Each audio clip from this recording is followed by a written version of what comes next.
Hi guys, welcome to CarsReboot. So ఈరోజు మన దగ్గర ఉన్న వెహికల్ వచ్చేసి కియా సోనెట్. సో దానికి సంబంధించి ఓనర్షిప్ రివ్యూ అయితే మనం ఈ వీడియోలో చూడబోతున్నాం. బట్ ఒక చేంజ్ ఏంటంటే ప్రీవియస్ వీడియోస్లో మనం తెలుగులో ఉన్నాం, బట్ ఈ పర్టికులర్ ఓనర్ వచ్చేసి తమిళ్. సో మనం వీడియో అనేది ఇంగ్లీష్లో చేయబోతున్నాం. So let start with the video. Hi bro, welcome to CarsReboot. Hi Dilip. Hi. So can you tell your name to the viewers and what you do as for like occupation and all those details on a basic level? So I'm Vignesh and I work as an IT software engineer like for the past 10 years, and right now I work in an organization in Suriseri. So I'm completely based out of Chennai, born and brought up here, and right now I live in Perambur, Chennai. Sure. Okay. Yeah.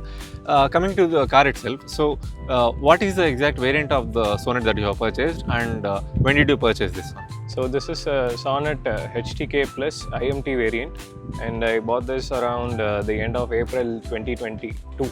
Okay. So at that time I was considering buying a car like for more than 3 months, and I booked this around January, and within 3 months I got this variant. Okay. Yeah. So like at that time I used to consider Hyundai Venue, Tata Nexon and all, and I also booked the Tata Nexon because of the waiting period of 3 months. So like, but in the end compared to Tata Nexon, this looked better. Okay. And I ended up with my first choice. Okay. Fine. Yeah. So this is petrol, right? Yeah, petrol variant. Yeah. And how is the vehicle performance and also the drivability when it comes to ride quality and all those aspects? Can you explain a little bit on that? Okay, so I'm a first time car purchaser. Okay. So like I don't have much experience with other cars. Like I can't compare with the luxury quotient of other cars. Yeah. As a first time buyer, this was like a completely comfortable car for me. And since it had a better ground clearance than the ones like we had a sedan Ford Fiesta. Okay. So that Ford Fiesta, it is like a low level, right? Yes. Yes. So compared to that, this was like had a higher seat height, Yeah. and that was very comfortable for me. Okay. So I was right out of the learning phase. I directly bought this car and started driving it. Okay. And in that time, this was more comfortable for me when compared to a hatchback or a sedan. Or a sedan. Okay, so which means this particular car has given you a different kind of riding experience, because Yeah. every time in the sedans you used to sit a little low, and also Yeah, it correct. seems to be like sporty driving position, but for this one it's like a little commanding seating Yeah. position. Okay. So you'll have a better view of the stuff before you and to the side as well. Okay. And that's why I chose to buy a compact SUV straight away. Yeah. So how about the performance? So this is the turbo petrol, right? And when it comes to highway manners and also the stability as well, so how did you how did it feel for you? Like, was it sporty, or how did it? Yeah, like since this is a turbo, you will get that power delivery as soon as you apply the accelerator. Okay. Yeah. So like as soon as you press the pedal, you will be getting the power delivery directly to the car, and it starts moving. So in that aspect, yeah, it does give that sporty experience. And apart from that, like since this is a turbo petrol, you can just like overtake with confidence. Okay. And there is nothing to be, you don't have You to don't have to wait or something downshift like or that. Okay. downshift or do anything like that. Yeah. So you can just overtake in traffic, and it has been a good experience totally. Okay, sure. And also coming to the gearbox itself, so this particular vehicle has a IMT gearbox, which means you don't have the clutch itself in the first place. So that way, how did it feel? Like, do you feel any requirement of having clutch so that you feel it a little normal rather than not having the clutch? So how long did it take for you to get used to this new gearbox and no clutch combination? So since there is no clutch here, you just have to handle the gear lever to shift the gears like that. Like you don't have to apply the clutch. You don't have to use the left leg at all. Okay. Just switch between the brake and accelerator in your right leg. Yes. So it wasn't much of a difficult transition from what I was used to as a manual driver. Yeah. So like I didn't feel actually I felt very comfortable moving from a manual to IMT, since I don't I mostly drive through the city only. Yeah. I live in the city. I mostly drive through the city, and I'll have to apply the clutch for every every traffic signal. Yes. I have to Bumper to adjust bumper. the gear, like pull the clutch completely.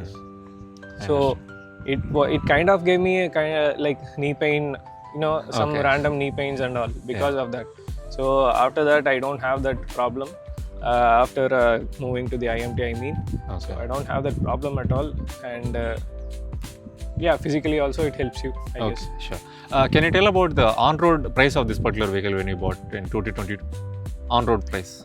So completely, including the ex-showroom price was 9.99, exactly below the 10 LPA. 10 lakhs. Yes. Yes. So because of that, the registration fees was just another 10% at that time. Yeah, it was 10%. 10%. So including all that registration and all, the on-road price came out to be 11.5. Okay, 11.5. Yeah, Sure. and I also added an extended warranty for 5 years. Okay.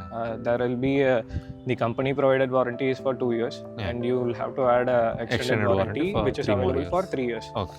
Sure. So that was around some 33,000, and totally it came out to be somewhere around 11.75. 11.75. So okay, fine. I added some of these the extra roof visors, accessories, all that. Okay. So all that included, it came out to be 11.75 something. Okay, sure. And how about the mileage that you are getting with this vehicle in terms of both city as well as highway? Yeah, I was initially very much disappointed with the mileage of this car. Yeah. Since it's being an IMT, it has to be considered along the lines of an automatic transmission only.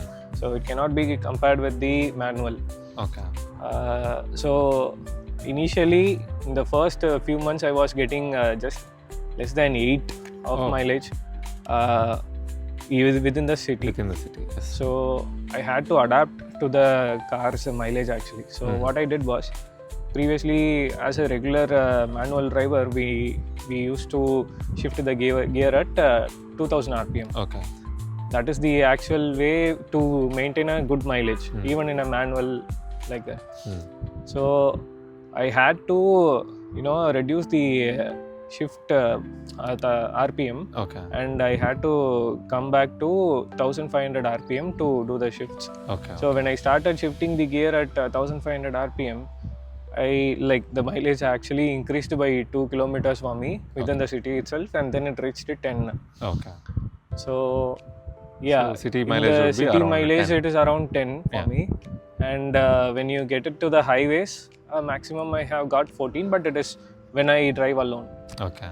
So when I have people with me, or if the car is fully loaded, the maximum you can get is 12. Okay. So that's when it is the fully loaded, it is just 12 or 12.5. Okay, sure. Maybe if you if you are driving as a couple or as a single person, then you may reach up to 14. Much mileage. Okay, sure, got it. And so did it feel like any issue for you, because being a compact SUV, this particular vehicle should be giving good mileage, right? So was that of any concern over the past 2 years? Because yeah, like I said, you have to compare this to an automatic transmission only. So considering it being an automatic, then it is fine. It should be a proper mileage only. Sure. What is the amount of kilometers that you have traveled till now, and how was your experience, and positives about the vehicle as well? Okay, so my decision to buy this vehicle was, based on 3 things. One was budget, the other was car's looks, and it has to be a compact SUV. Okay. Under 4 meters. Under 4 meters, because I had to accommodate the car in a parking spot, and if I had to buy a bigger one, then it would be difficult for me to adjust the parking for that. So based on all this, the immediate choice was me, just based on the looks, it was a Kia Sonet completely. Sure. If you consider the other cars, maybe Tata Nexon might come close to a bullish look that this car delivers, but I considered people around me were saying Tata services are quite that's the problem. That's there. And it's a problem still, I guess. Yeah, it still happens. And Kia, compared to that, being a sister company of Hyundai, they had already set up all the service centers, Okay. everything clearly. And the initial reviews for this Kia service was better. Okay. Compared So, to Tata. Yeah. Okay. Uh, And how many kilometers did you travel till now in this vehicle? So I've reached close to 22,000 in the last 2 years. Okay. Last 4 years. 4 years. Okay. In the last 2 years, I didn't use the car much as I used to. So it's still around 22. So this is not the primary daily driver of your day to drive, but so you have both bike as well as the car, which means so whenever you want to travel a little longer, that's when you take the car and any highway trips, something like that. Okay, sure. And did you find any negatives during this whole 3 to 4 years period of time of for the vehicle? A negative would be the mileage for me. It was always below par. Okay. Below than expected. Yeah. Sure. So I expected a slightly better mileage. Okay. But it's like that. And when your journey is completely through traffic, it is even worse. Okay. Mileage goes down to like single digit. Okay. So that was the worst thing for me. Yeah. And apart from that, I actually cannot think of any. Okay, any other negatives about the vehicle? Apart from that. And how about the service experience till now? Because I think you would have done, I would say probably 3 services, because before the 10,000 kilometers, they would have called you for one regular maintenance checkup, and post that 10,000 and then 22,000, right? I would think so. Yeah. The first service is for the first year. The service is free. Yeah. And the first service is under 1,000 kilometers or 1 month, whichever comes first. And the second service is at 5,000. And the third service is at 10,000 Okay, kilometers. so they have done 2 minor services and 1 major service at 10,000 kilometers. Okay, sure. And next, how about the cost and...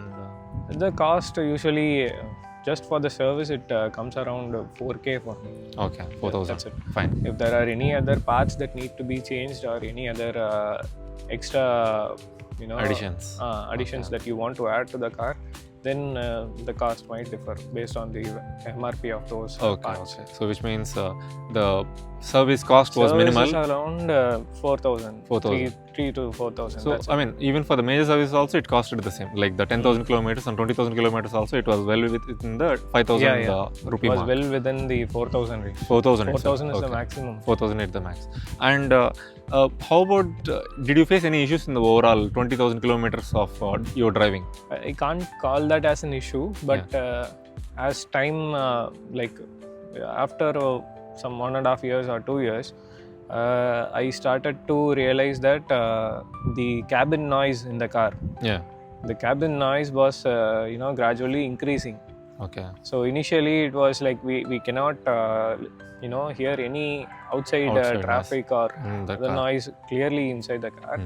But when I started to take it to the highways, when you go to 100 kilometers in that speed range, you start to realize that you get a lot of turbulence noise inside the car. Okay. So did you mention that particular point to the service personnel when you went for the 20,000 kilometer service? Yeah. So what they mentioned is like they were, even if they have to check that, they will have to take it to the highways, but they did not do that, and they checked it in the local surroundings only. Yeah. They took the car for a drive in the local surroundings, and it would have been well within 50 or 40 kilometers only, the maximum speed they reached. Yes. So in that range, they would not have pointed this out.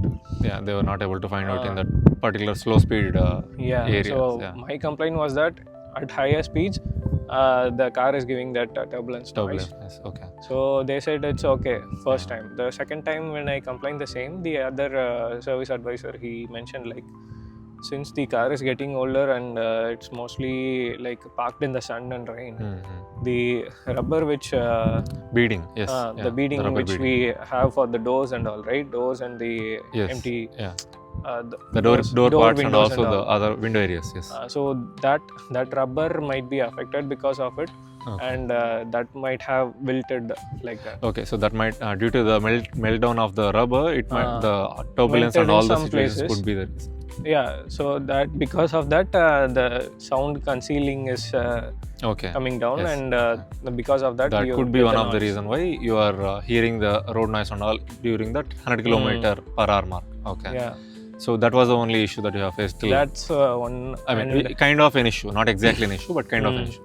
So which means, so on and overall, if you have to conclude this particular whole conversation, how was your experience with the Kia Sonet Petrol auto clutch manual transmission? Yeah, it was. I don't have any complaints actually. Okay. I don't have complaints at all. If the mileage was better, then It would have I been would a probably little buy better. the car again.